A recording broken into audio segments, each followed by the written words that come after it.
कहानी हमेशा की तरह ही ऐश से चालू होती है।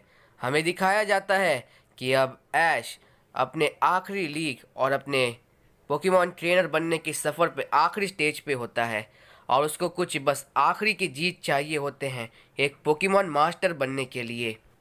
उसने सफ़र में कई सारी चीज़ें देखी हैं, काफ़ी एक्सपीरियंस लिया है और आज उसका सपना पूरा होने वाला है। इस बार ऐश अपने आप को लेके काफ़ी सीरियस होता है। वो अब पहले की तरह नहीं रहा। हमें दिखाया जाता है कि ऐश हमेशा की तरह ही ट्रेनिंग में बिजी होता है, अपने कुछ नए मूव सीख रहा होता है और सिखा रहा होता है। उसका मास्टर लीग में जाने के लिए कुछ दिन ही बाकी थे और पोकेमॉन मास्टर बनने के लिए कुछ मैचेस, तो वो उसी की तैयारी में काफ़ी बिजी था।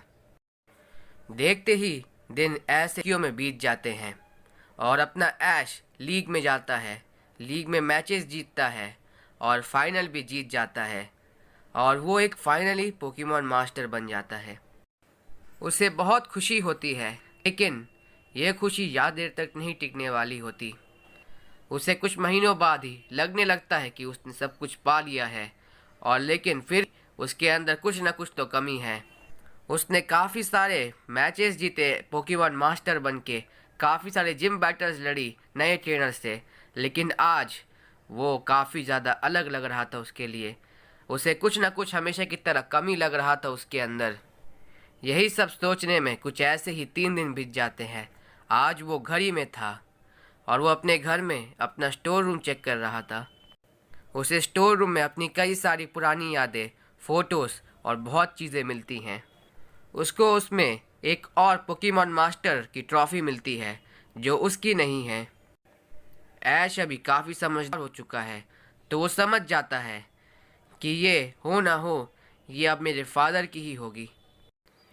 ये सब करते करते ही शाम हो जाती है और अब ऐश और उसकी मॉम दोनों डाइनिंग टेबल में एक साथ होते हैं और अपना ऐश पूछ लेता है कि मेरे फादर को क्या हुआ था। उसकी मॉम काफ़ी ज़्यादा हैरान थी कि इतने सालों में उसने एक बार भी नहीं पूछा इसके बारे में, और आज ऐसा क्या हो गया कि वो अपने फादर के बारे में पूछ रहा है। कुछ देर की सन्नाटेदार खामोशियों के बाद अब यहाँ पे बात करना चालू हुआ। उसकी मॉम ने उसे बताया कि उसके फादर भी एक ट्रेनर थे और वो ऐसे ही मास्टर बने थे। उन्हें भी पोकेमॉन से बहुत लगाव हुआ करता था। वो अपने बचे टाइम में भी पोकेमॉन के साथ ही रहा करते थे और ओक के साथ में रिसर्च किया करते थे। लेकिन फिर एक दिन उन्हें एक नई चीज़ के बारे में पता चला। उनके वो नई चीज़ को पाते ही उनकी पूरी दुनिया बदल गई। उन्होंने पोकेमॉन मास्टर और जिम लीडर बनने को छोड़ के उसको अपना पूरा मकसद बना लिया। जब तुम 4 साल के थे तो वो उन्होंने कहा कि वो अपने आखिरी जर्नी पे जा रहे हैं और फिर आज तक नहीं लौटे।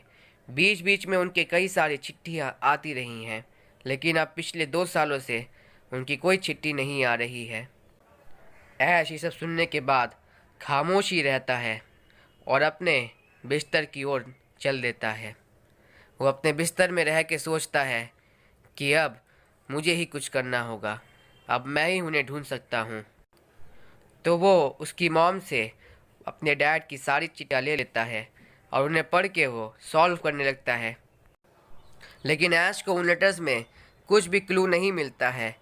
फिर ऐश को एक समझ आती है कि भले ही मतलब कि लेटर्स में उनका एड्रेस नहीं लिखा, लेकिन लेटर्स जहाँ से पोस्ट हुआ है उसका तो पता लगाया जा सकता है। वो पोस्ट ऑफिस के थ्रू सब पता लगा लेता है कि उसकी जो चिट्ठी आई है ये 2 साल पुरानी नहीं, ये 3 साल पुरानी है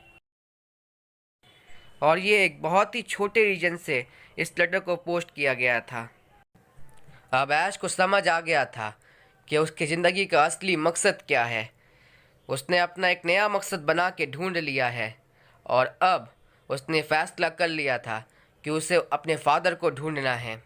लेकिन वो निकलने से एक बार ओक से बात करता है, जिससे उसे पता चल सके कि उसके फादर कौन से रिसर्चेस में इतने पागल थे कि उन्हें सब कुछ छोड़ दिया। प्रोफेसर ओक कहते हैं कि जैसा कि तुम जानते ही हो इस दुनिया में कई सारे पोकेमॉन होते हैं और उन्हें पकड़ने के लिए कई सारे पोकेबॉल। लेकिन अगर हम इससे एक और लेवल ऊपर जाए तो हमें मिलते हैं कुछ अलग टाइप के और ख़ास पोकेबॉल, जैसे कि जीएस बॉल। जैसा कि तुम जानते हो, कोई भी चीज़ लौती नहीं होती है। तुम्हारे फादर को भी यही लगा था। हाँ, तुमने सही सुना। तुम्हारे फादर ही थे जिन्होंने जीएस बॉल की रिसर्च की, उसे खोजा और नए प्रोफेसर्स को दिए। और उन्हें फिर लगा कि ऐसे और भी सारे पोकेबॉल्स होने चाहिए। उनका कि ये जीएस बॉल जैसे पोकेबॉल्स सिर्फ एक साथ एक झुंड बना के ही खुल सकते हैं। और 3 साल पहले वो बता रहे थे कि उन्होंने जीएस का कोड भी सॉल्व कर लिया है। अब नए पोकेबॉल्स भी अब मिलने वाले हैं। लेकिन तब उसके बाद से ही उनका मैसेजेस आना बंद हो गया। आखिरी बार जब उनका कोई लेटर आया था तो वो बता रहे थे जैसे कि एक अननोन की स्पेशल दुनिया होती है, वैसे ही बाकी सारे पोकेमॉन्स के लिए भी उनकी एक अलग ही दुनिया होती है।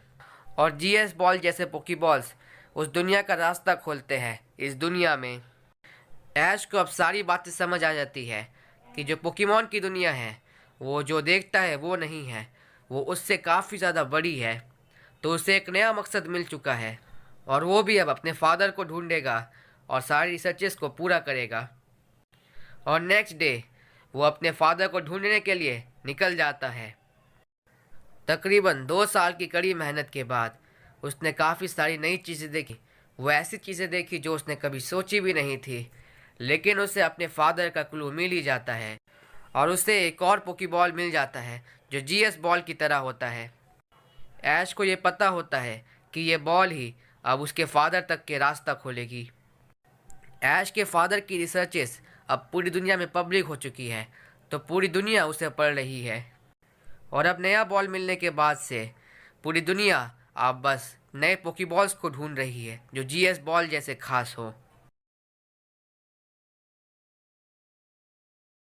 तो दोस्तों, इस कहानी का फर्स्ट पार्ट में बस इतना ही। अगर आपको इसका सेकंड पार्ट देखना है तो आप हमारे चैनल को लाइक करो, सब्सक्राइब करो और शेयर करो इस वीडियो को। जब इसका सेकंड पार्ट रेडी हो जाएगा तो हम आपको बता देंगे, यानी कि हम वीडियो अपलोड कर देंगे। तो अगर आप उससे मिस नहीं होना चाहते हैं तो हमारे चैनल को सब्सक्राइब करके रखना। मैं आपसे मिलूंगा एक नई वीडियो में। तब तक के लिए बाय बाय, टेक केयर।